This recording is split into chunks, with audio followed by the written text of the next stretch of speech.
Hello, Anne. Hi, How are you? I'm good. How are you? Very well. Welcome, everyone, to another installment of Ask Eddie and Anne. And I'm going to say Emily. Correct. That is Emily. Oh, see, I'm getting Very good at good. this. Ah, Um, and yes, today is the day before the start of the NOIR City the 20th Anniversary Festival yeah. in Oakland, California this year. It's pretty exciting. So I'm hoping I'm prepared. And I Me hope I too. see I hope I see a lot of the good folks who watch this show. I hope we see them at the theater in the next 10 days. That would be Me great. too. That would be great. So shall we get started? Yeah. It's been kind of a busy month for me so Yeah. far. And there comes Charlotte There comes deciding to get Charlotte. in on the Yeah. action. Very good. Oh, look at that affection. Oh, that's sweet. Yeah. Starting out the show with a love fest. That's Yeah. You never beautiful. know what they're going to wind up doing, but We'll find out. We'll so far, find so out. They're gonna. good. I know they're already trying to steal the show away from us. So Yeah. okay. So I don't know how this is going to work, but I'm looking at the first question that we have here that you've assembled for us, and I'm going to answer this one really quickly. Carole wants to know when could we expect Noir City San Francisco to return, which I assume to mean a return to the original venue in San Francisco. Carole, do not hold your breath. That just, I mean, people can keep asking me this question, but unless some, major changes happen, that's not something I'm contemplating at the moment. That's all I can say about that. So the folks who follow the fortunes of the Castro Theater, which I am involved in and working on diligently, but it's now become two separate issues for me. There's what will become of the theater, and then um, in the meantime, Noir City is just in a new venue. That's all there is to it. So I know that there are some people in San Francisco who don't want to travel across the bay, which is kind of that's their prerogative. But that's it. That's what I have to say about that question. Okay. Yeah. All right. So let's just move on because I Okay. don't want to get bogged down talking about all of that when there's a 10-day festival starting tomorrow. Uh, Yes. And you can see the schedule at northcity.com. There's links to buy tickets. There's links to buy passports, which is our all access pass. So that's all up there. If you follow us on Facebook and Twitter, or even and Instagram, and I still have our Tumblr thing up, which is good. So if you hate Twitter, just follow us on Tumblr then, because we're on that too. And every day I post stuff about what the schedule is and all that stuff. So just it'll be great. It's gonna be a really fun festival.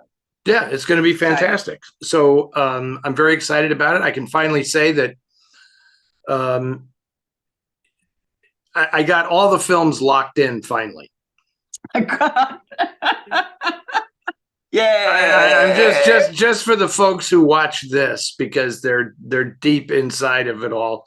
Um, it was a little hairy because for various reasons, this year was probably the toughest ever at actually booking prints and DCPs for the festival for a variety of reasons that are just corporate related, COVID related, holiday related, all of that stuff. Even though we started at the time we always start putting the program together and booking the films, it was just really really difficult, and we had to actually. I can say this now. We had to go to press to get the programs printed and all that stuff, and which we typically do at Noir City Christmas. We put the tickets on sale, and we had to do that not knowing if we had all of those films. There were 4 films that were not completely confirmed, and then 2 that really only locked down this week. No, well, not this week. The week we're recording. Is when we're recording this. Yeah. So, but I'm happy to say that everything that's on the program will be screened. Yay! And I'm also happy to note that we're showing 24 films, and 17 of them are in 35 millimeter, which this day and age, that's an accomplishment. Yeah. So as I always say, people, at this point, I don't need to, try to oversell the festival. If you're into it, you're into it. If you want to come watch these movies, please do. It's fantastic. But it could very well be the last time you will see some of these films on a big screen in 35 millimeter. Yeah. I mean, given the trouble that we had to go through to get these movies this time, this could very well be I'm not going to say the last hurrah for these films, but the last opportunity to see them in 35 millimeter on a big screen. Yeah. Could very well be the case, especially for some of the rare, I'll leave it there. Okay. So this one is from, or you want to read it or you want me to read it? Well, I guess I'll read this one. I know this is from Chuck, and he says it's starts out kind of tough. Yeah. A couple of years ago, my buddy's wife died. He bemoaned the fact that every Saturday night they mixed cocktails and celebrated the week. I suggested that I take over the cocktail mixing role. So every week we have made a different cocktail, 135 different cocktails these past few years. And we also read the history of each cocktail. Okay. I'm impressed. But which brings me to my question.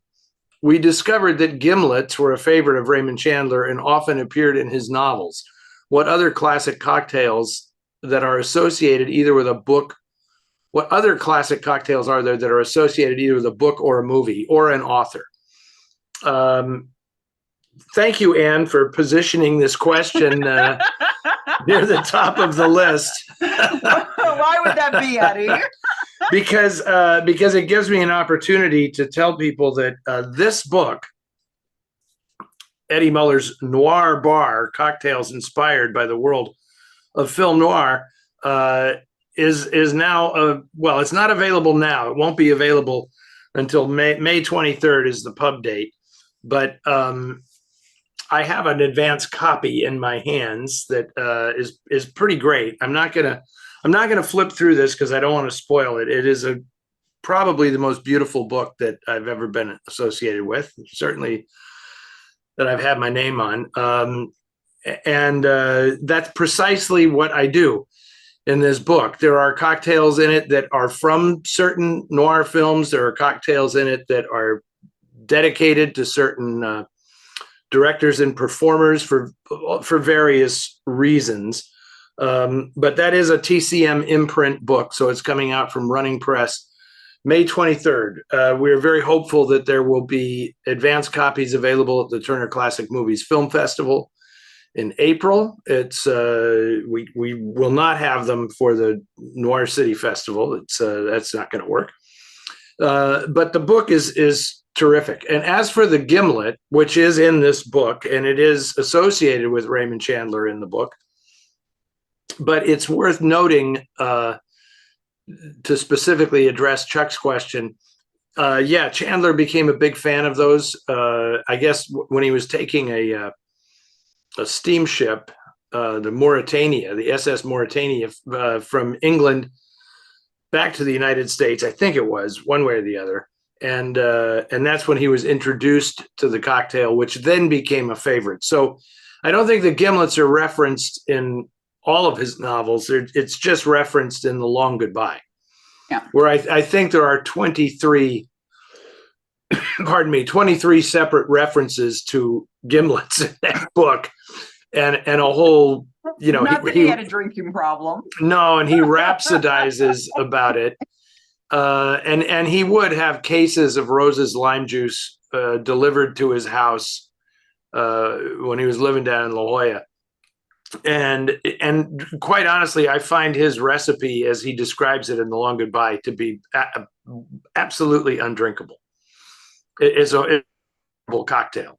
Yeah.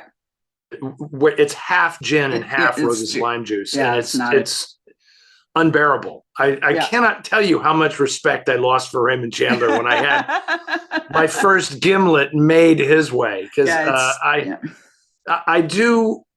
I go for a splash of Rose's lime juice in with actual lime juice to make that cocktail. But the way Chandler drank them, they were so god awful sweet, and I just didn't like that at all. Anyway. Yeah. Well, I want to tell my story since we're talking about this. So a couple of years ago, when I was down for the TCM Film Festival, because I go every year, I went to Union Station, and I went to the bar in Union Station and I ordered Gimlets because Chandler used to actually do that. Right. Yeah. And it was really cool because part of the reason why I also went was my brother Sean is super into trains and train stations. So I took like a ton of photos of the train station, which is beautiful, and, sent those to him.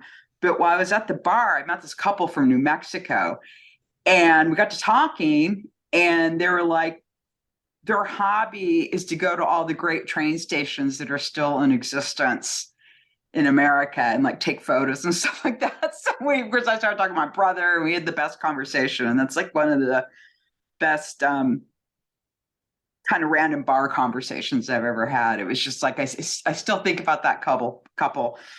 And that's my story. Yeah, that's fantastic. I love that stuff.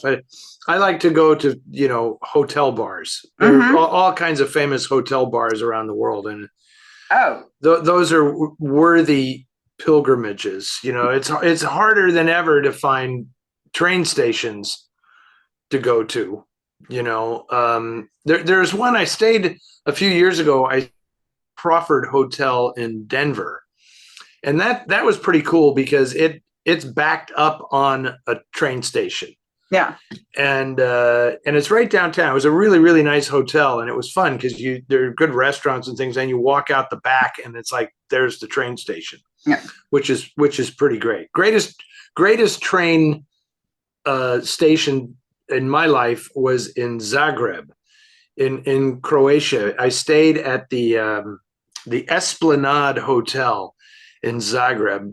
Forgive my digression, but you started it with that story, right? No, I was just thinking I'm going to make sure that when this comes up on YouTube, I'm going to tag my brother Sean. Okay, good. But this was so funny. So I was invited to go to this film noir festival in Zagreb, which is still held every year, right?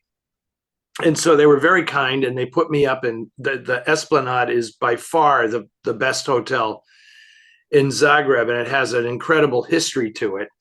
And it was just really amusing because it was right next to the train station as well, which is like it was just like I was in From Russia with Love, because that's where the Orient Express actually stops right there, and I expected to see Red Grant or somebody, and it was just a fabulous thing. And I was staying on the same floor with Whitesnake.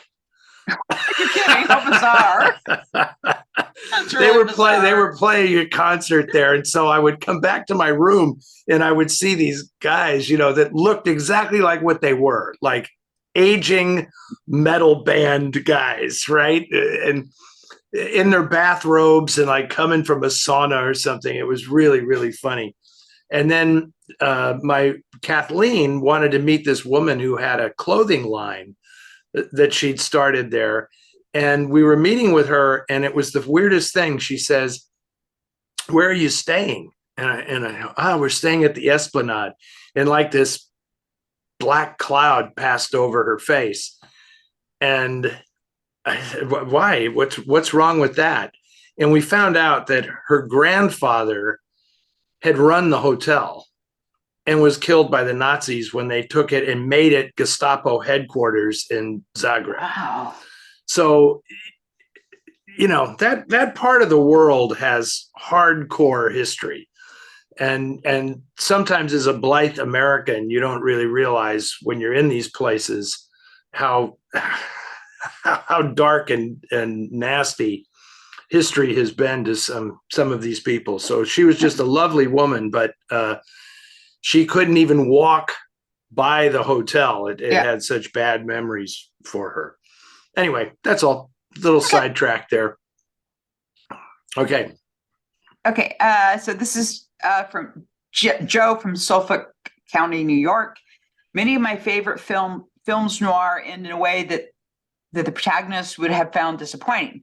So perhaps it's not surprising that many actors from the classic era did not end their careers with great films. I've never seen Flesh Feast. I actually have, but I doubt it's the film Veronica Lake would have hoped to be remembered for. Can either of you think of noir actors who ended their careers with great or near great films? Interesting. Well, I have to say one thing to kind of correct Joe here. Veronica Lake was also a co-producer of that film. So, it wasn't a great idea, obviously, and it should have been but she wasn't exploited making it. I mean, she was an active participant in the making of that film. As well, what's your I have not seen it, Anne, so you're going to tell us what oh my God. Flesh Feast is all about. It's very low budget, and oddly it winds up being like, oh God, Jesus, I'm trying to remember. It's been so long. It has something to do with Hitler and maggots. Yeah, I know that. So there's like these like people being eaten and stuff, and it is like this weird plot to like bring back Hitler, or maybe Hitler is in hiding. And I can't, honestly, it's been like 30 years, and I was probably high. So okay, well, okay, that's a good excuse, But it was low budget, but she still looked good. That's what I do remember. Yeah, well, and of course, there is it's part of that sad trend in one-time glamorous Hollywood actresses ending their careers in horror movies, which is, there's a lot to be said about that from a cultural standpoint, like, which is kind of weird and unfortunate, but there you go. Anyway, but Joe's question was about, and I love the setup for it, that noir films end in a way the protagonist would find disappointing. I'm shot dead. And my old buddy from childhood shot me dead in the street, and I'm disappointed. But the ones that have gone out, and I'm assuming that Joe means much later in their life, because I'm not going to say something like Humphrey Bogart in The Harder They Fall, because he died very young, and as a last film that, he wished it wasn't his last film, but there you go. But certainly good. But the one that immediately pops into my head is Robert Ryan. And he made The Iceman Cometh for the American Film Theater when that was a thing. I don't know if people remember that, but there was a thing in the 1970s. I think the fellow's name was Eli Landau, who was the brains behind the creation of the American Film Theater, which was doing movie versions of great plays, and then releasing them at a certain day and date thing in the movie theaters. And you could buy a subscription to go, which is actually a pretty cool idea that somebody should, resurrect, to do that again. Like, every month or something, there was a different play. I know they did, Rhinoceros and Iceman Cometh and Luther, John Osborne's Luther. Stacy Keach was the lead in that. But Robert Ryan playing Larry Slade in The Iceman Cometh was one of the great performances of his career, and it sort of became the swan song to his career, because he's dying in the movie. The character is dying, and Ryan is also clearly like riddled with cancer at this point, but he just gives a gives a tremendous performance in that film with a very, very young Jeff Bridges.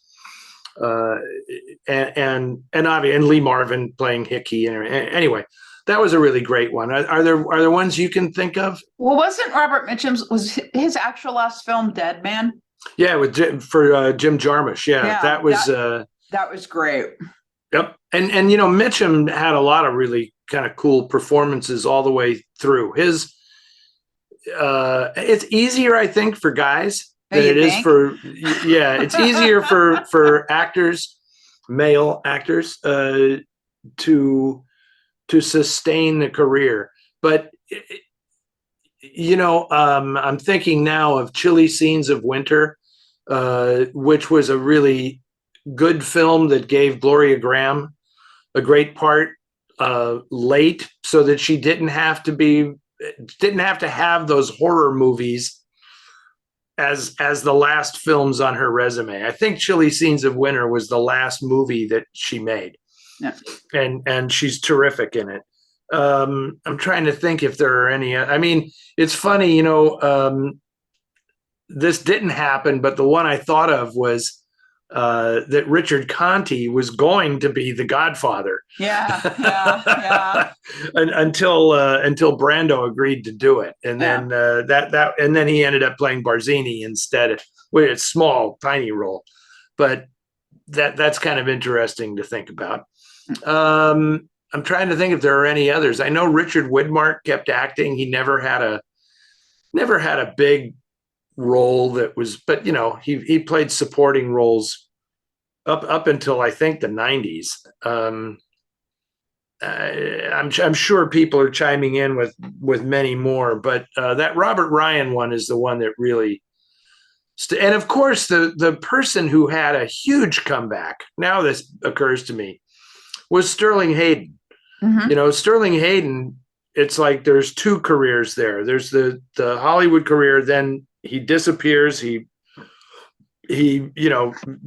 runs off to Tahiti, becomes a fugitive from justice, so to speak, and then comes back. And thanks to Kubrick, with Dr. Strangelove giving him that job, and then later on with Altman casting him, Coppola cast him in The Godfather, Altman cast him in The Long Goodbye. Who was it that did King of the Gypsies? Frank Pearson, I think, cast him in King of the Gypsies. He was great in that. So he had and until he got to he really couldn't work anymore after the early 70s stuff. But anyway, there's some. I'm trying to think of like one great, like Gloria Stewart. She was not synonymous with noir films, but she honestly, had I was going to bring up Barbara Stanwyck, and I know The Thornbirds, most people would consider it trashy, but her performance in that is amazing, because especially where she has a monologue where she's talking about still feeling young inside and still being sexual, even though she was older, and it's like her performance, that's amazing. Like it's probably better than the material deserved, but it's a fantastic performance, Yeah, good call on that. Yeah. Because Stanwyck is incapable of giving a bad performance. Yeah. So the material may have been beneath her, but she just wanted to work, And I've said this before, but it's worth noting that The Big Valley was created for her. Mm-hmm. by Buzz Bazarides, who said it was such a crime that Hollywood was passing her by because she had gotten older and they weren't giving her roles worthy of her. Yeah. So he created The Big Valley, which was set, in his in the Central Valley of California, where Buzz was born. And so the whole thing was like almost, it wasn't autobiographical in any way, but it was a personal project for Bezarides. But it was done for Stanwyck. That was pretty cool. Yeah. Okay. So, oh boy. Arlene asks. Yep, here we go. Here we go. Her question is regarding the Hollywood blacklist. when I watch movies dated in the 1950s, I keep wondering, who is the real writer? Why are these actors still acting? Did they testify? For whom? Or for or against? It's driving me nuts. Could you talk more about this, please? Well, I mean, I'll it is impossible to discuss the film noir movement and Hollywood in the 50s without talking about the impact of the blacklist. Yeah. It shouldn't spoil your enjoyment of the films at all, right? I mean, it should you should only be concerned about, you know, who talked and who didn't and all this stuff as an ancillary thing to the movies themselves. I mean, obviously, you know, on Noir Alley, I talk about this all the time because I think it's so fascinating that people need to realize some of the pressures that people were under at that time. But it would be horrible if people were letting that color their interpretation of the movie or their reactions to the movie, right? Like people hear me talk about this all the time, and I'm just being, you know, I'm trying to be a journalist and give the background and the context for these things, but I don't like it when sometimes I'll look at social media, when, you know, to see how people are reacting to a film I'm showing on Noir Alley. And it really bugs me when people like dogpile on to pick on somebody who was accused of and it goes both ways, you know. Like, too bad about Edward Dmytryk, you know. I can't watch an Edward Dmytryk film, or I could never like Robert Taylor as an actor, knowing, you know, that he was you know, not only a friendly witness, but, you know, he was accusing everybody in Hollywood of being a communist. But the problem with that, though, that drives me so nuts was that Barbara Stanwyck supported him doing that, and no one ever says anything about Barbara Stanwyck in relation to the blacklist. Well, the shocker there that I thought would actually freak people out more than it did was when Karina Longworth revealed in her biography of Howard Hughes that Ida Lupino arranged a secret meeting and named names in private. Yeah.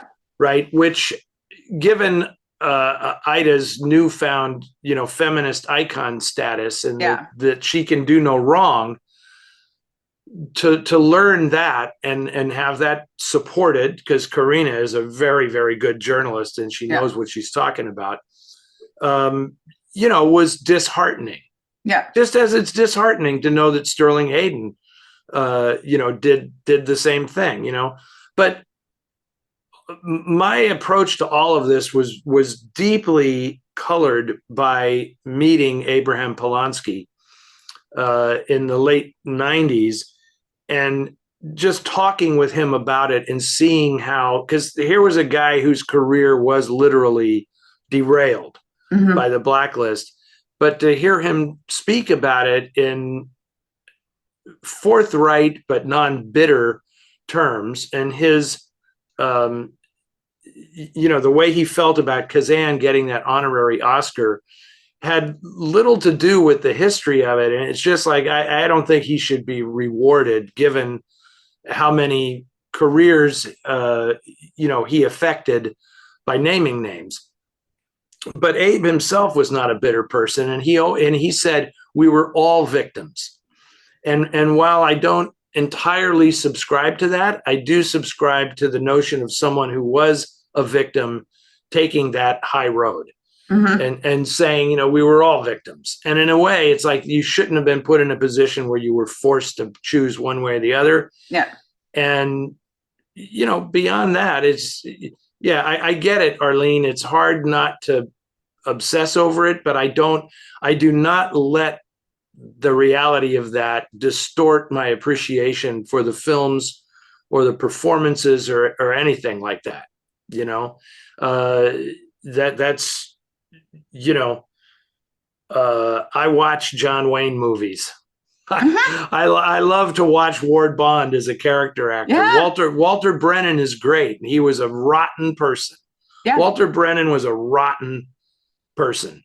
And, you know, but it's like somebody doing a job. And it's just like, man, well, you know, how well cast is Walter Brennan in virtually everything he was ever in? He was like, you know, he was great. Yeah. Anyway. Yeah. No, and I agree. And I think, I mean, there are some things that a couple, you know, like, frankly, I love Police Squad, which is a great old TV series. And they made the Naked Gun movies, which I loved, but I can't watch anymore because O.J. Simpson's in it, you know? And I can't, I mean, I just can't. But I don't, you know what I mean? Because it's just so hard. I can't break that association. Yeah, I know. It's tough. Well, that's slightly different in my book, you know? Yes, terrorizing your wife for years and then murdering her after she yeah, gets it's a away little from it. different than you know what I mean? Like, I can put aside someone's politics. Yeah, I mean, I don't.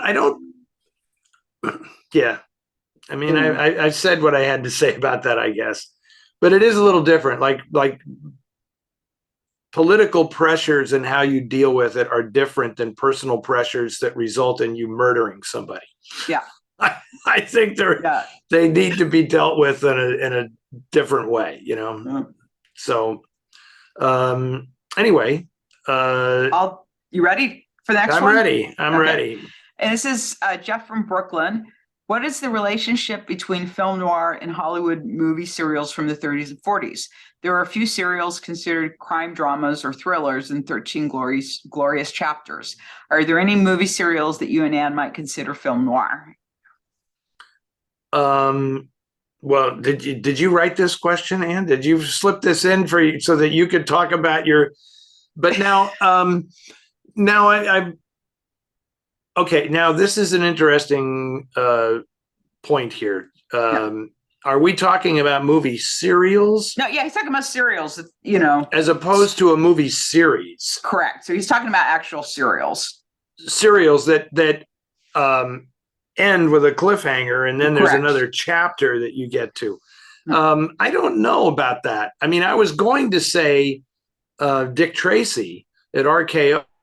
Those were movies. Those really weren't serials, right? I mean, the Dick Tracy style, like Dick Tracy versus Cue Ball, and that were those. No, I don't think those were serials. I think that was just a series. They were just a series of B movies, like the Whistler movies. Yeah. Right, because those were all standalone B films, but it was a series of films, like the Falcon movies and all that kind of stuff. And so the serials were more, I think they were really aimed more at kids. So like Batman was a serial, and Green Hornet, the Green Hornet, and Superman. Like that's they were the Marvel movies of their day. Yeah. Except not over 2 hours full of computer generated animation. I'd really rather watch the old serials. Exactly. As a dude in a funny suit, you know, but so I don't really, there might be something. I am not an expert on movie serials. That is not my thing, you know, and I know they came in a lot of different forms, like, you know, Western serials and crime serials, superhero and jungle serials. You know, that was a big thing.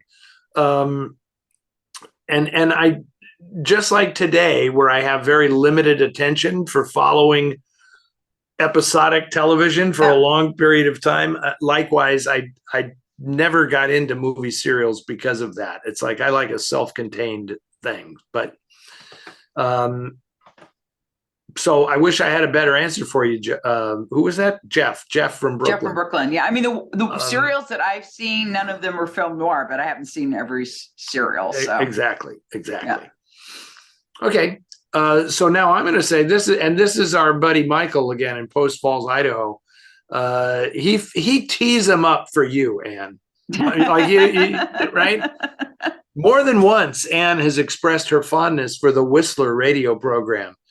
After the two of you gave your suggestions for the best of the series of Columbia B pictures based on the program, I ended up watching all 9. Later, I ran across Key Witness, which for a B noir also had an engaging story told in an economical 67 minutes, similar to the Whistler series. I was surprised to discover not only was the film produced by at Columbia by Rudolph Flotho, who produced all but one of the Whistler movies, it was also based on a story by J. Donald Wilson, creator of The Whistler. And Michael wants to know if either of us have seen Key Witness and if we have any background on the two collaborators. Anne, have you seen the movie Key Witness? I have not, but I was going to say that there's a really good book on Colombian noirs that I really liked. It goes through like all of them and has information on each one. I cannot remember the name of the author, but it was a good book. I think I reviewed it for one of the North City magazines, actually. I'm sure it's over here on my bookshelf somewhere. Yeah. I have actually shown Key Witness. We showed it at the Hollywood version of Noir City 5 or 6 years ago, and it's pretty good. I mean, I would not hesitate to show it on Noir Alley if we could find it. If it was available from them. Sony now controls the Columbia Library. It's a daffy movie. It has all kinds of weird. It's an amnesia movie. Mm-hmm. It's very odd. I think John Beale is the star, who is as bad a B actor as you can get. And it's about a guy who makes inventions and stuff, and none of them ever sell. And he ends up. It's also an identity switch movie. Mm-hmm. Where he becomes a bum and then he trades identities with a guy on a train who dies. Mm-hmm. And then it ends in this movie. Key Witness is like a B movie that incorporates so many elements from other films. Mm-hmm. It's like it has a bit of like the identity switch thing from like Nora Apprentice or Impact. Yeah. And then it has the weird fluky thing from Detour about, it turns out the dead guy was the heir of a billionaire, Yeah. And so all of those figure in it, and then he ends up becoming accepted as this rich guy's long lost son, and then that guy bankrolls all of his goofy inventions.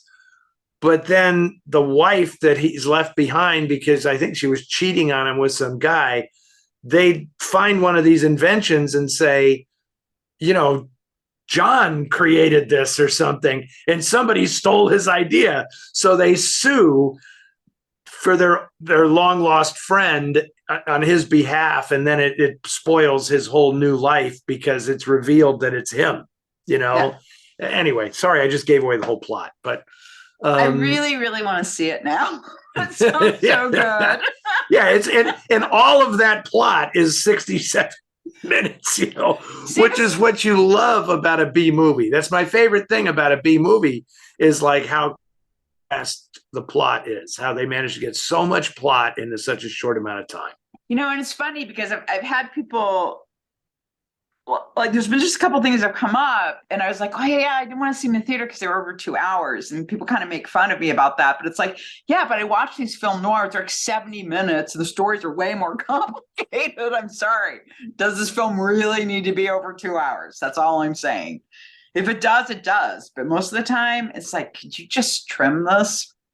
It's so interesting, Anne, because I think it just has to do with when you learn your how you absorb these things has to do with when you come of age. Uh-huh. Right? I saw on social media the other day, I try to avoid it as much as humanly possible, but I saw a post by Joyce Carol Oates, where she was kind of criticizing the films of Alfred Hitchcock, because she said they were so fake. She cited all of the rear screen projection in the movies as being just utterly fake and take you right out of the movie.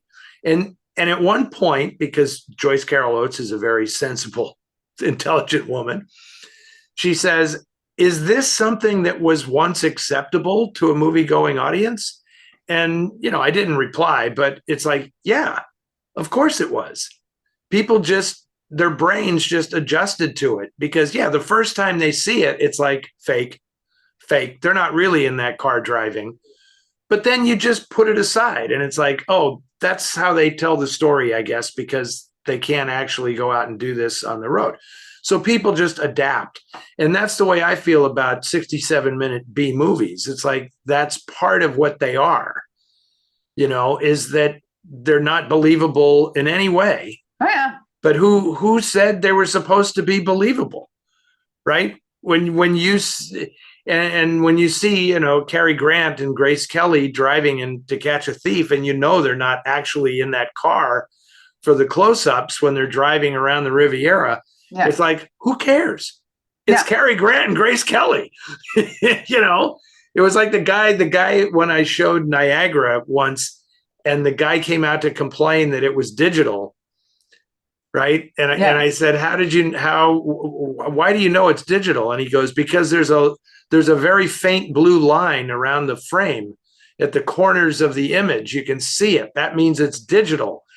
And I said, okay, so when Marilyn Monroe is in the middle of the frame in that pink gown, it's like you're watching the edge of the frame. So I question where the problem lies here, Yeah. So yeah, but that's funny too, because once I learned that near the end of a reel of film, there's cigarette burns at the top of the frame, so the projectionist knows when to change the reels, and there is the most. And they technically want to tell people those aren't technically cigarette burns. Right. Sorry. Right. They just, that's what it looks like. But the great thing about that is there is a movie called The Editor, which I highly, highly, highly recommend. It's a Canadian film. There are also people who did PG Gorman. And it's an homage to Italian films from like the 70s. And so there's a scene where the editor is like having a dream, and he wakes up and goes to the bathroom and he looks up and he sees those holes at the top. And it's just, and it breaks, and then he breaks into a different reality. But you would really love that film. That's a brilliant idea. That's a brilliant idea. The film is full of that. And like one of the things they did that was really clever was like they dubbed the film.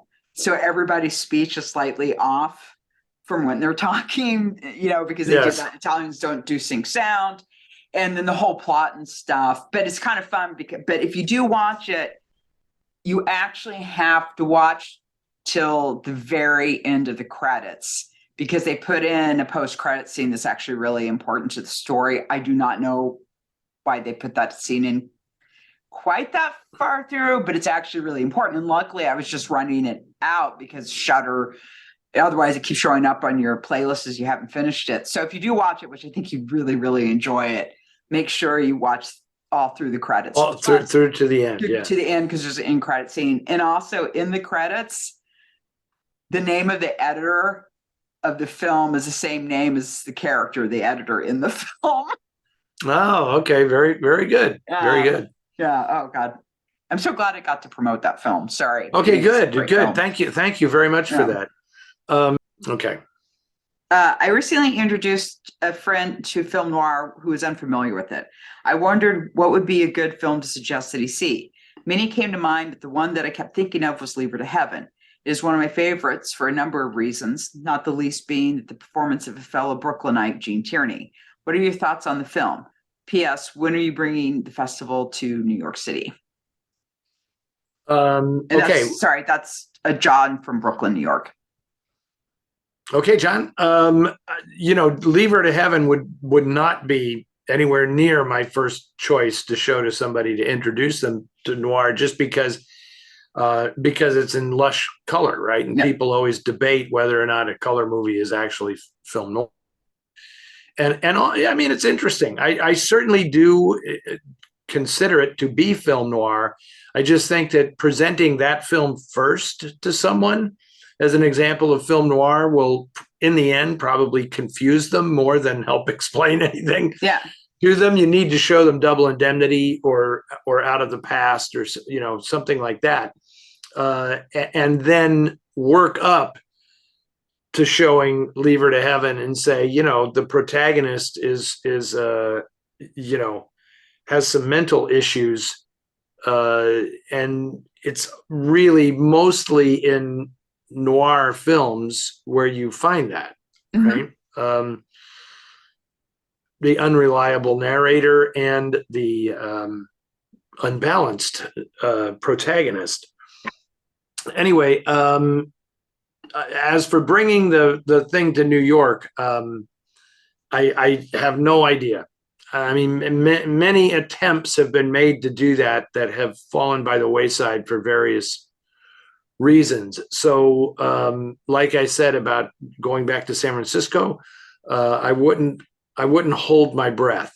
Sadly, there aren't that many venues. Interestingly, as we look around for other places to perhaps stage Noir City festivals, they don't seem to be in the bigger, we're in Chicago, we're in Washington, D.C. Well, we're actually in Silver Spring, Maryland, not in Washington, D.C. So there's a proof of my point. You find these appropriate movie theaters in, I think you find them in cities where the real estate isn't as at a premium quite as much. And so the cities also have pride in these venues. And it's like, this is what makes us a great city, is having this venue. We need to preserve it and save it. And they're able to do that, as opposed to New York, or dare I say San Francisco now, where it's like doing something else with this and making more money with it in these bigger cities. And you start to see that. Now, New York has had some new venues built for art houses, like the Metrograph and the Paris Theater, which Netflix now owns. And, I had hoped to do shows at both of those venues, but people that I don't know, the people I worked with were all for it, but people I don't know who were behind the scenes nixed it. So I'm not sure why that was, because they don't have to give you a reason. Yeah. So anyway, now, Anne, I need you to do me a favor. Yes. No, I just figured it out on my own. You don't have to do it. I had a technical question that I solved on my own. I'm so proud of myself. Yay! Okay. Okay. 8. But now, what's your take on Leave Her to Heaven? Oh, I love Leave Her to Heaven. It's one of my favorite noirs. I mean, it's not like something I would show to someone necessarily if I was introducing them to noir. But then again, I don't know, because I took Brendan and Brock to go see the Technicolor restoration when they played it at the Castro, and they both really loved it. So, it's just such a beautiful film, and I think because she's so off the chain, people get really sucked into it. So I'd say it would be a great film to get anyone into classic films. Like, if they didn't really want to watch classic films, if you showed them that one, they'd be like, "Oh no, I think I want to see more of this." Yeah, because it feels very modern in the sense of the psychology of the character. Even though I do blame her parents for some of her behavior, since they didn't put down any boundaries. Well, yes. But it is a completely modern film in a lot of respects, and as you say, it's a beautiful film. It's one of the most beautiful looking movies ever. And then it is also one of the most perverse movies. Certainly one of the most perverse movies of that era. Yeah. And I'm not going to go into it in detail because if people haven't seen it, you can really spoil it for them if you talk about some of the plot twists that come towards the end of that film are just jaw dropping. Even Like though, this is as weird as any Hollywood movie ever made, and that it came from 20th Century Fox and that it starred, their most beautiful lead actress, and it's a weird, almost depraved movie in a sense, yeah, so it is emblematic of the noir era in that way. But as I said, it'd be I would show people 10 or 12 other movies first and then say, now, before you think that's all noir is, yeah, now watch Leave Her to Heaven. yeah. And it's almost like a quiz for college kids. Like, what's the same and what's different about these things? And if you look at those crazy noir films that have the incredibly, like Born to Kill, when you have the character, that Tierney plays, and and there's Claire that Trevor. I mean, it's both of them. They're both, and then that intense thing they have together. That film took my breath away the first time I watched it. The incredibly warped psychology of these characters, and then Leave Her to Heaven is probably the greatest example of that from that era. So. You got good taste, John, in Brooklyn, New York, but I'd show that one after 10 or 12 other ones. Yeah. All right. Now, I got to be honest. And when I looked at this list of questions, just a while ago, I thought of calling you and saying, take this next question out. I don't want to address this question, but I've decided that I'll show some guts today and I'll answer this question anyway. So go ahead and read it. Have you watched Bosch or Bosch Legacy? And if so, how do you think it fits in with Neo-Noir? That's from Harry. Okay. Now, the reason I'm hesitant to answer this is because my friend Carole Lee Langford is watching this. And when I tell Lee that I haven't watched Bosch, he's going to weigh in on Facebook and call me the worst friend ever, because Lee was actually the showrunner on the first season of Bosch. And he's really, really good friends with Mike Connolly. I mean, I know Mike as well, but I'm not really, really good friends with Mike. But I just have not seen the show. I'm embarrassed. I mean, I can tell you, I could recite the dynamics of producing the first season of Bosch because I got it all straight from the horse's mouth. But have I watched the show? I have not. Although I do really like Titus Welliver. I think he's really good, and I think he's a good kind of noirish actor.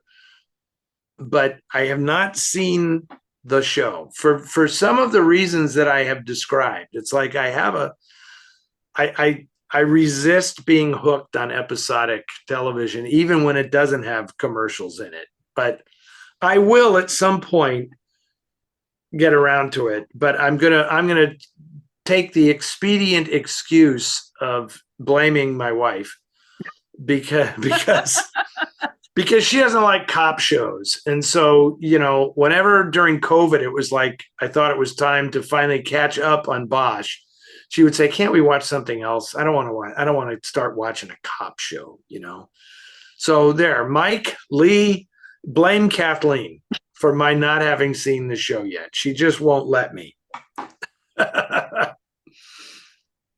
Okay, moving on. All right. There you go. Do you want to do this one or do you want me to do it? No, I'm going to read it. Okay. Are there similar Film Noir Foundation type groups for other genres?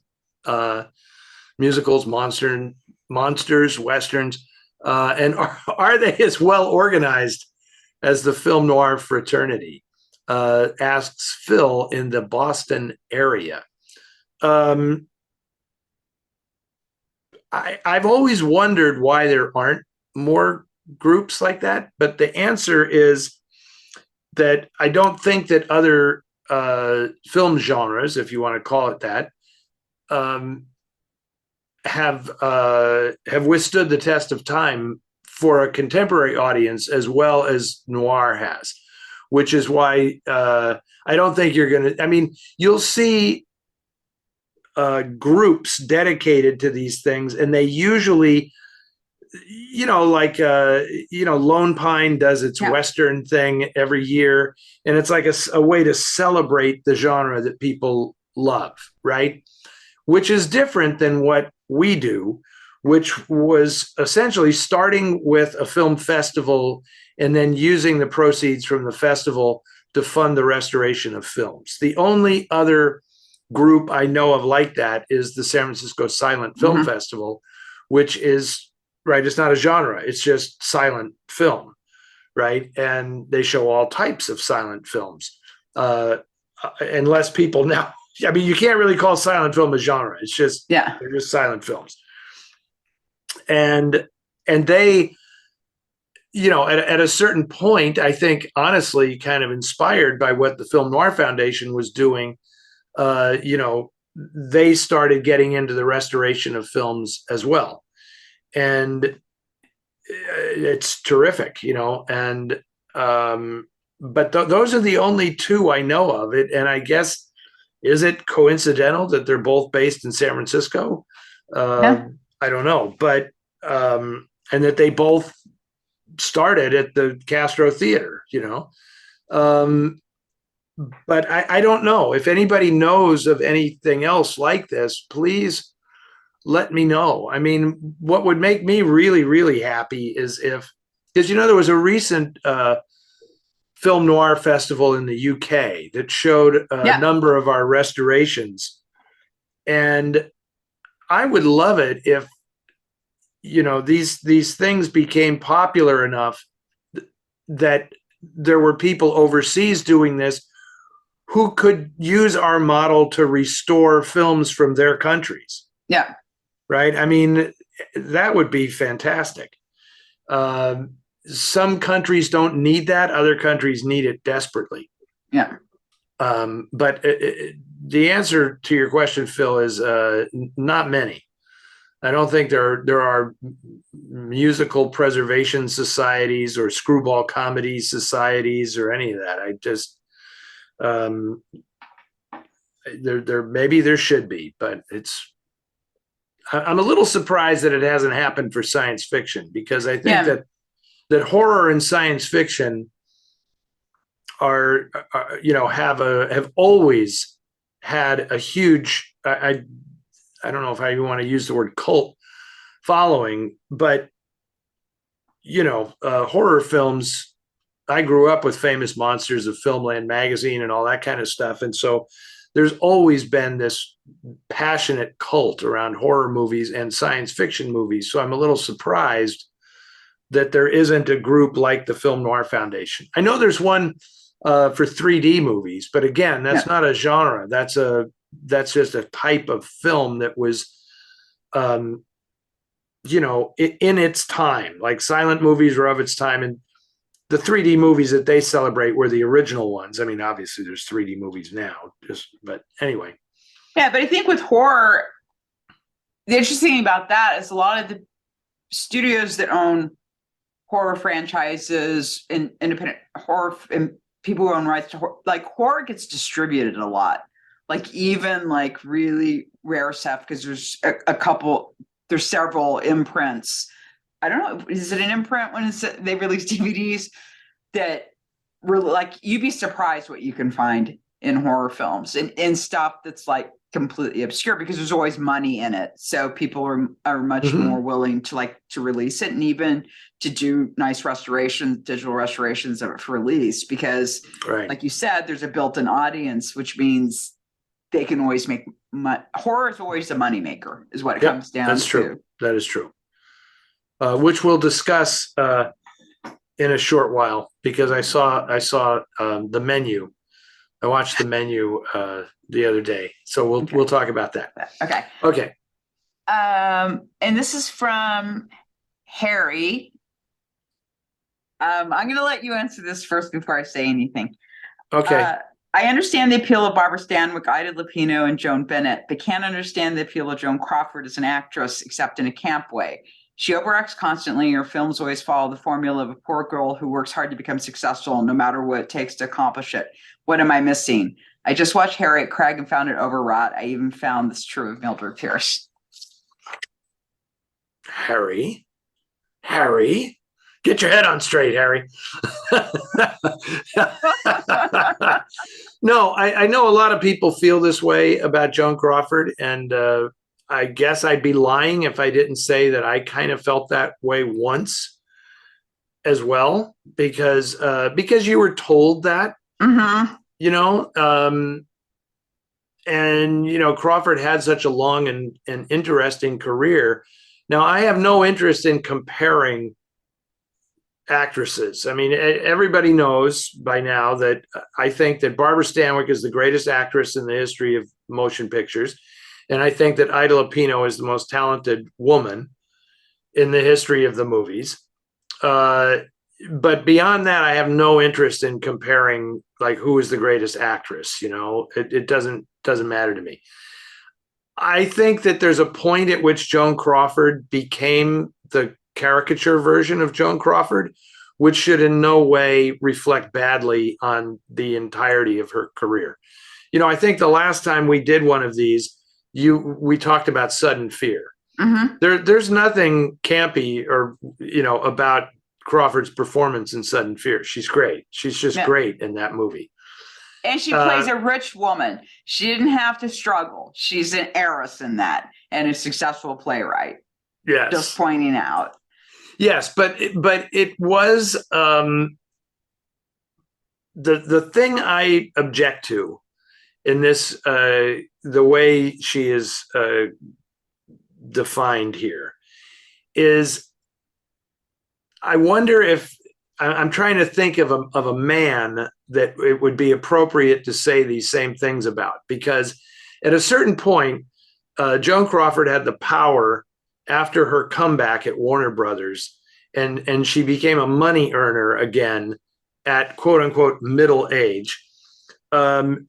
She was very tenacious about maintaining her career once she had achieved that comeback. And she had an idea about how she was supposed to look and what it was that the public enjoyed about her screen persona. And she protected that tenaciously past the point of probably good sense, where she was still playing a character that was probably younger than she actually was in real life, right? And that's when she got into that whole string of 50s melodramas that were kind of outrageously melodramatic, like Queen Bee and Female on the Beach and Harriet Craig and Autumn Leaves and all that stuff. I don't think that's in any way a reflection on the quality of those movies. It's what they are. They are Hollywood melodramas. And yeah, Joan Crawford played, not only did she play the woman who was a rags to riches story, who found love and lost love, and she's fiercely independent until the last reel where she falls in love with the guy, and then the love of the good man solves everything. I mean, yeah, but not all those films even did that, though. I mean, like Queen Bee, you know, I mean, I thought, okay, because I saw Queen Bee at TCM Film Festival, and I was extremely disappointed and angry at the introduction of that film. Like, that's the worst introduction I've seen at TCM, because basically, I didn't do it, did I? No. Because I would have pulled you aside. Well, you know, I have been a champion of Jones, you know, for a long time. But he set it up as, I mean, you know, he started saying, "Oh, I wanted to do this presentation about Joan's eyebrows," and he was like, "Oh, and in this film, she's so overwrought," and da da da. I mean, basically telling people how to interpret the film before it started. Here's the thing. In that film, that's who her character is. She's a dominant personality, and everybody else are just cannot stand up to her. And by the way, her is it Zachary Scott that plays her husband in that? But that was No, No, I think it's no, it John wasn't. Ireland. It's John Ireland, isn't it? No, John Ireland is No. her lover. Oh, Barry Sullivan. It's Barry Barry Sullivan. Sullivan. And, I mean, that wasn't exactly a subtle performance either. I mean, that was kind of the name of the story, but like I said, I mean, she's supposed to be dominating in that film because what he said was everyone else gives a different performance than her. And it's like, no, that's the point of her character is that she is, and it was good. I thought she was great in it. My 2 cents. Yeah. Well, I mean, I mean, if you watch Joan's movies before Mildred Pierce and after Mildred Pierce, it's two different careers essentially, and more than that though, power to because her. if you look at her very beginning films like Late Silence to Early Sound, she played a flapper. She played this very high-spirited but good-hearted girl, and then it was sort of like she kind of moved into more of the with when things were tight in America, she played characters that were struggling to get by, that were working class, and then that kind of, I'm saying because her career always changed and morphed into different things. So you can't just look at like one period of her acting career. I mean, she's like Madonna, right? You keep remaking yourself so you don't age out, which is an incredible thing to do in itself. And I even think her films she did for William Castle are good. I mean, they're campy, but she's good in them. And, she took them very seriously. And she didn't have to do that. She could have been just half-assed in those, but she didn't. And she helped promote the film. She wasn't ashamed of them. Yeah. No, so I mean, I don't have any issue with Joan Crawford. I mean, I get why people say that, but I just think it's a very, you're comparing apples and oranges. I mean, these actresses, none of these actresses are the same. They're just not. I mean, Barbara Stanwyck is not Joan Crawford, who is not Joan Bennett, who is not Betty Davis, who's not Ida Lupino, who's, I mean, so I don't see that. I mean, Joan just did her own thing. And yes, there was a point at which she opened herself up for ridicule. And like, okay, but I separate that from her the entirety of her career, which I have incredible respect for. Okay, so this is from Brian in Toronto. He says, I'm sure this has come up before on Ask Eddie. I was in a Facebook group and someone mentioned the cat in the asphalt jungle. You may want to see how Emily and Charlotte feel about this. There was also a cat in the Elliot Gould version of Long Goodbye. And for Neo-Noir, of course, there's the cat on Brando's lap at the start of The Godfather. And the wonderful black cat, that is a good black cat. And Saul Bass's opening credits to Walk on the Wild Side. Almost as slinky as the young Jane Fonda. What are your best or favorite performances by a domesticated feline in noir or neo-noir? Okay, and those two lumps on the couch there don't have a vote, I guess. They're not responding. Any ideas on this one?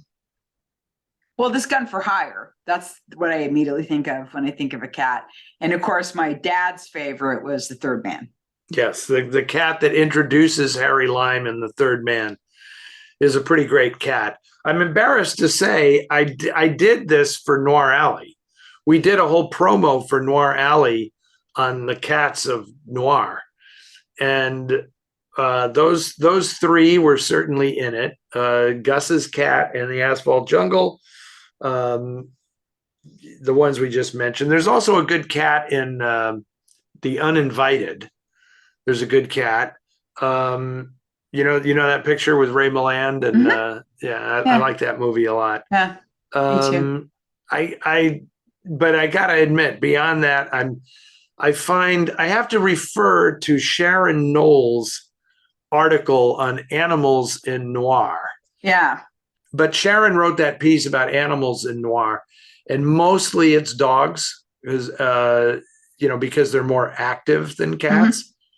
But there are also a lot of other animals that figure as well, like horses, and the horse in Asphalt Jungle, and Oh yeah, yeah. the horse in And They Won't Believe Me, that is a vital part of the plot. Um, I was just thinking, another cat just popped into my head when I thought about that. Well, obviously, there's the cat people and the leopard Oh man and stuff yeah, like that, but yeah. those don't count because those are potentially human, not actual felines. So Yeah. I wish I had more on that one, but yes, I should refresh myself with Sharon's article, which was really fun, and she cited a lot of really great. I know my favorite dog is it's tough to beat Pard in High Sierra, as your favorite dog in a noir film. But I love. You've seen El Aura, right? The Mhm. Argentinian film with that's my favorite dog. It's just a feral dog in the plot, but it's used so beautifully, and it just lurks around the periphery of this guy's life. And of course, the guy played by Ricardo Darin is a taxidermist. Yeah. So there's all these really intense things where the two of them are looking at each other, and the Yeah. dog is like Yeah. challenging him, like That's really funny. yeah. I It love that really is film. I great. love that film. Yeah, and I would also say I really liked the dog and He Walked by Night. Oh yeah, Base That's a Art's dog is Baystar's dog in terrific. Yeah, that. And we are showing He Walked by Night during North City, which I'm really excited about. Uh good and one. yeah. And then also, but I think the best dog in noir has to be the dog in the hidden room, also known as Oh yeah, Obsession. yeah. That is the Monty, greatest dog in noir. Monty. Yeah, Monty. exactly. Yeah, no question. That's the winner, hands down. Yeah. Yeah. And people can buy, by the way, back issues of North City Magazine online. So if you're interested in reading Sharon's article on animals, you can, in noir, you can get a back issue of that digital back issue. Yeah, you can't get that one in print, but you can get a digital version of it. Okay, our closeout here, Anne, is very involved. Yes. So okay, I'm just going to do this. Okay, I don't see a credit on this, like who asked this It's Martin question. from the Netherlands. Oh, I see. Yes, Martin from the Netherlands. Yeah. Okay. Martin is always on the lookout for obscure noir films, and he came across a list of movies on flavorwire.com. A lot of the titles there are listed are classics, but it contains some titles I'd never heard of. So he wants our opinions on any of these movies in a future episode or episodes. So there's a few listed here. I think he lists like eight or nine films. So I will just say right off the top that all of these are pretty much noir to some degree or another. Now, except for the ones that I can't comment on because I haven't seen. Yeah. Most of these I do know. So the films he cites are Black Hair, which is a Korean film that we actually showed at Noir City 18 as part of our international festival there. That's Man-hee Lee is the director of that film. It took us quite a bit of effort to get that film screened there. I won't go into all the details, but I hope the audience thought it was worth it. I enjoyed it. Yeah, very interesting film with a female protagonist. Very good. Now, The Scarlet Dove from 1961 is a Finnish noir film that is pretty interesting. I'm trying to remember the actor's name, Paolo. Tuono Palo, I think, is the actor's name. I'm not really that familiar with his work, but the film is pretty good. It has kind of a really weird atonal score that's a little hard to get used to. But I like that film and would recommend it. The Golden Plague is the Golden Plague. Is that the Now, I'm not sure if I've seen that. I'm not sure if I've seen The Golden Plague. I don't know. But The Black Crown is from 1951, is a French-Spanish co-production with Maria Felix. And that is pretty good. I've only seen it in a really bad copy, and I liked it very much, but hard to find that in a good. If somebody has seen it and knows where to find a good copy, please let me know. Don't Ever Open That Door. Interesting choice there, Martin, from 1952. I call it Never Open That Door, and that is a film that has been preserved by the Film Noir Foundation. I think you can see it without English subtitles, maybe online, but that's absolutely terrific. That's a anthology film made in Argentina of Cornell Woolrich short stories. Mm-hmm. There were originally 3 of them, but they separated the last one, If I Die Before I Wake, and turned it into a standalone B feature. And it would be a wonderful thing if we could somehow reunite these at some point. We are working on getting that out as a Blu-ray through Flickr Alley. In the future, we're trying to figure out how we're going to deal with the removed section. I don't think we're going to be able to put it back on the film because it was damaged pretty badly. And so it would probably have to be like a special added feature in the condition it's in. It's watchable, but it probably can't be economically restored. I'll just put it that way.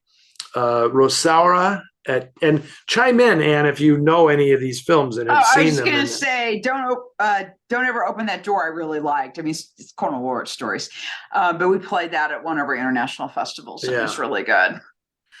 Yes, it's terrific. If people who have seen recently, if you watched El Vampiro Negro, Roberto Escalada, who played the counselor, the prosecutor in El Vampiro Negro, has a great role in Never Open That Door as a criminal. It's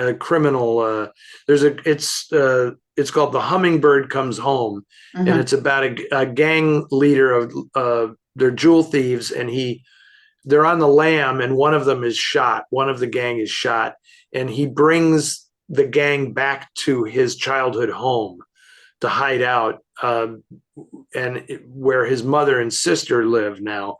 And his mother is this elderly blind woman. Yeah. And it's this wonderful, suspenseful piece about how she susses out what's actually going on while they take her for this naive old woman. Yeah. And she tries to sort of single-handedly thwart the gang. And the whole thing hinges on, you would never do this to your own flesh and blood, right? And then like that's the big suspenseful thing, is like, will she turn him in or not? Yeah. Anyway, love that movie. It's really good. Rosaura at 10 o'clock is an Argentine film that really deserves to be better known. It's actually based on a fairly famous Argentine novel by oh my God, I'm forgetting his name now. Danevi, Marco Danevi, I think his name is. And I think it was made in 1958 or so. And it's kind of it's a very cool movie. And I do highly recommend it if you can find it someplace. About a guy, an elderly man, older man, who gets these love letters from appears to be a former lover, and she shows up one day at the boarding house where he lives, and then they kind of reunite, but then she ends up dead, and he is the prime suspect. And then the whole story is about, it's kind of a Rashomon like thing where people have different views of who she actually was, and it's a really, really good film. And he also asks about The October Man, which I have also shown at Noir City festivals before, and was very close to showing it on Noir Alley until some rights thing got in the way, and we didn't That dropped out, which is too bad. That's an original Eric Ambler screenplay starring John Mills. And it's really good. And it's Roy Ward Baker. I just showed Roy Ward Baker's first Hollywood movie, Don't Bother to Knock. I just showed that on Noir Alley. And he made The October Man in England a few years before that. And it's cool because the whole movie starts with a bus crash that kind of triggers everything. And John Mills is on the bus with this young girl played by his actual daughter, Juliette Mills, when she was like 5 years old. Aww. And Juliette Mills is absolutely fabulous. She's as a person, because I've interviewed her a couple of times at the TCM Film Festival, and she's just so utterly charming. And she loved the fact that I had seen The October Man and knew that she had her first role was as the passenger with John Mills on the bus in the beginning of that film. So that was pretty cool.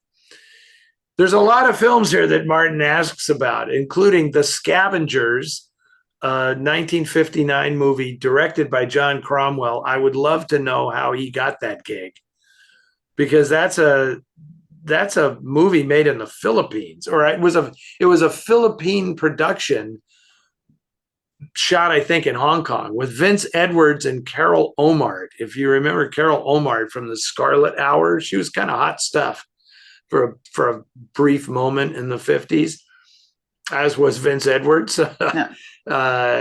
And it's not very good, but that's an Eddie Romero wrote that and produced it. And he was probably the most successful and prominent Filipino filmmaker of that era. And I don't know where you find that, but La Dernière Tournant is the first version of The Postman Always Rings Twice, made by Pierre Chanel in 1939. I can't remember. I know that Michel Simon is the big actor in that, which is weird because he plays the husband. Yeah. Right. And so that's a weird version of The Postman Always Rings Twice, because the husband has such a prominent role as opposed to the lovers. Yeah. So, and if you haven't seen that, I suggest finding it so that people can say they've seen, unless you've seen that and you've seen Ossessione, and you've seen the 46 Postman and the 80, whatever it was, 81 Postman, was it, with Nicholson and Jessica Lange? Wait, you're leaving out Bolita? Well, sorry, I can't leave out Bolita, but anyway, but all those, Martin, thank you for that. And, people always, when they respond, when they give us feedback about these installments, they always laugh about how I have to keep a paper and pen handy to write down all the titles of these movies. So I guess everybody just got a workout thanks to Martin going through that whole list. And I guess of all those, it was the Black Crown. I know that's the one with Maria Felix, but the Golden Plague is a German film from 1954 that I have not seen, and I don't really know anything about it. So thank you for that, Martin. I will now look up the Golden Plague and see what I have been missing. Okay. So, and just so people know, on YouTube, when you go to an episode, I do list the questions. And so if you're wondering, what was those films that Martin asked about, there'll be a list of them on our YouTube channel. I did watch the menu, and it was fun. Yeah. Because I've been in restaurants like that. Yeah. And I kind of laughed through the whole thing. And Kathleen was sort of a bit aghast, because I didn't really tell her it was a horror movie. I see. Because she wouldn't watch it. So I said, "Oh, look, it's a foodie movie. Ray Fiennes plays this high-end chef, And anyway, she she didn't enjoy it because she doesn't enjoy stuff like that. Yeah. But she did point out how interesting it is that there's this whole new genre of scary and borderline horror movies that are all about sort of really sticking it to the affluent class, Yeah. like that. Like she said, "Oh, is this like a White Lotus thing?" And yeah, it is. If White Lotus was a horror film, Yeah. right? And I'm trying to think, and there are others like that now. I'm trying to think. Oh, well, like the other movie I saw recently was Triangle of Sadness, which was also, like I mean, that was a really blatant political statement. Yeah. Kind of excoriating the affluent ruling class and how completely bogus that all is. Did you see Triangle of Sadness? No, I haven't seen it. It's amusing. It's pretty amusing. It reminded me very much of this is going to show you how far back my film going go. It reminded me of a more elaborate version of Lina Wertmüller's Swept Away. Okay. Yeah. Where she ends up trapped on the island with the guy with the servant, and it's the same thing. I mean, the political allegory is writ large. Yeah. And there's more vomit in Triangle of Sadness than probably most movies, except what was the Monty Python one with Mr. Creosote? Life of Brian. No, not Life of Brian. That wasn't Life of Brian. It was one of their films had Mr. Creosote, just Away from Thin Mint. Yes. And this has Mrs. Creosote in it. But no, she's a very attractive woman, but she is not. She still succumbs to a very vicious bout of projectile vomiting, as do a number of people in the cast. But the menu was really kind of fun, and I could definitely see. As soon as I watched it, I said, "Boy, these people, whoever wrote this, has really been to one of these restaurants, Yeah. And then I found. It was actually written by someone that actually works for Seth Meyers on his late night show. It's one of his writers. Okay, interesting. Because you can see it's humorous. Yeah. But everybody plays it totally straight.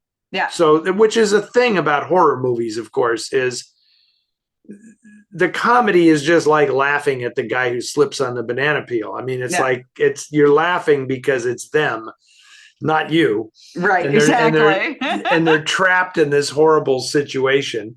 Well, I thought that was like, because with Judith Light and her husband, I felt more for them. Like, and I don't know, it's because their performances were more realistic, I think is part of it. But the stuff with them really did move me in a way that the other characters I felt more emotionally detached from.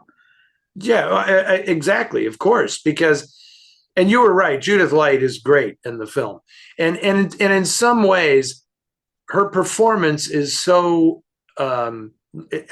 precisely as you said. She just seems like a real woman, trapped in that situation, and you do have a lot of empathy for her. Less so for her husband when you find out what's going on with him, but still,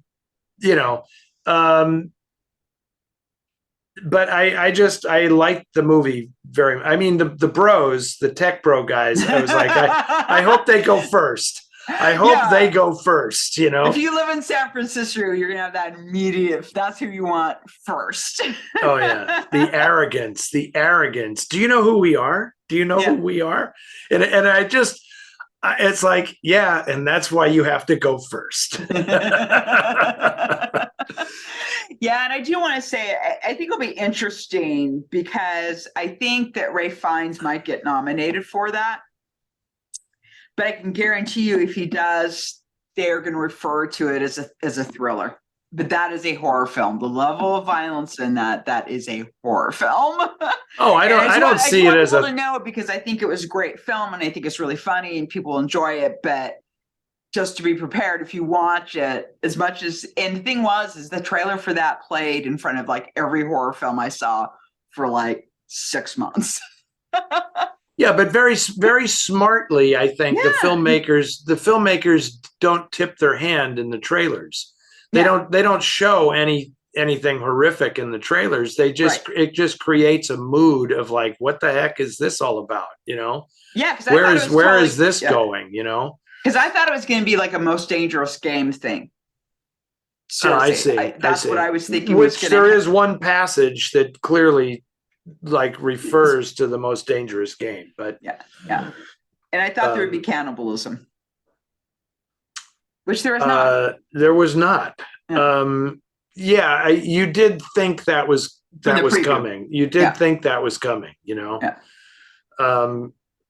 So now you just spoiled that for people because now they're going to be waiting for the cannibalism, like, you know. There's no cannibalism. Sorry, but and I do want to say that I do enjoy this actress, Anna Taylor-Joy. Is that her name? Anna Taylor-Joy, right? She's extremely talented. Yeah, I like her. You know, she's a very odd. She's unusual. Mm-hmm. You know, in a way that is almost like she's destined to be a movie star. Because, like, what else could she be? I mean, she has such an incredibly unique look about her that, like, you totally get it. Right? Yeah. You should be in pictures, you know. I mean, and she's very charismatic, and she's also a very good actress too. I mean, so yeah, to me, she's just someone when you see them, you know, like I think that's going to happen with Jenna Ortega, because, you know, I saw her in X and Scream 5, and I was like, yeah, she's something, you know. And now she did I guess she did Wednesday on Netflix, and it was huge. And but like, I was so impressed with her when I saw her in Scream. It was like, wow. What did you think of the Edgar Wright picture, the Last Night in Soho? Oh, wow. I liked that film a lot. It was kind of funny though, because some of it was predictable, you know, and actually, and I don't want to give it away.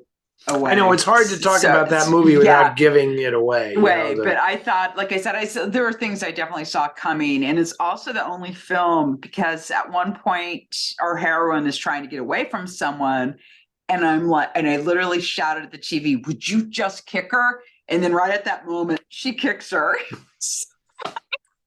See, and you're the perfect. Never happened to me before. But you're the perfect test group for these movies, you know. And of course, I got a kick out of that movie because it was like Diana Rigg's swan song. Yeah, you know, it was the last movie she made, and she's terrific in it. She's great in it, and but kind of surprising. It's because at first I didn't know that was her. Yeah, I didn't even recognize Diana Rigg, and then once you realize it's her, it's like, oh my god, you know, that's kind of all you notice. Yeah. But it was good, you know. It was a very clever film, I thought. Yeah, I really liked it a lot, and my friend has seen it so many times, so I finally watched it down at her place because that was one too. I really wish I'd seen it in the theater. I regret not seeing it in the theater. Well, I hate to tell you this, but I saw it on an airplane. So that's like the worst. I feel better now. The worst possible way to see a movie is on an airplane. But sometimes I have no choice. It's just like, normally I read on airplanes. I don't really watch movies for that very reason. It's like, I'm not going to. But then it was just like, oh, well, this is here. I'm going to watch this. And so it played well. Yeah.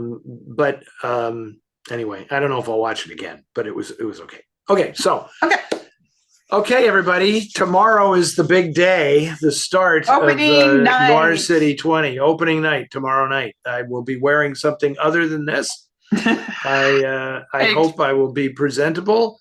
I will not be wearing a sweatshirt. I will also be wearing something better. All right, very good. And I know our very, very swanky audience will be turning out in force. So I'm just hoping the weather is nice because we've certainly had some bad weather recently. But I'm hoping that the sun will break through As non-noirish as that sounds, I hope for the sake of easy travel and transportation for people that the weather is really nice. For people coming from out of town as well as the people who are already here, I hope we get good weather. Yes, and I want to remind everybody, if you go to NOIRcity.com and you go up to where the menu is, there is a tab for venue. So if you're wondering how to get to the Grand Lake from different places, just click on that and it has different directions. So people know that, since they've been asking. And also just, you can see the full schedule, when things are playing, buy tickets, buy a passport, which will get you into all the films. So everything's at NOIRcity.com. And just so people from out of town also know, we always have a box on there and on our news page with upcoming festivals. So as things are confirmed, we always put the city and dates of the NOIR City festivals as we're confirmed. So that is always on there, and it's always in our newsletter. Fantastic. No. Okay, and I will see you tomorrow. You will see me tomorrow, so to speak. so to speak. Yes, indeed. Okay. Okay, and we'll be back in February with more Ask Eddie. Excellent. Okay. Thanks a million, everybody. Thank you so much for the questions and for watching. Take care.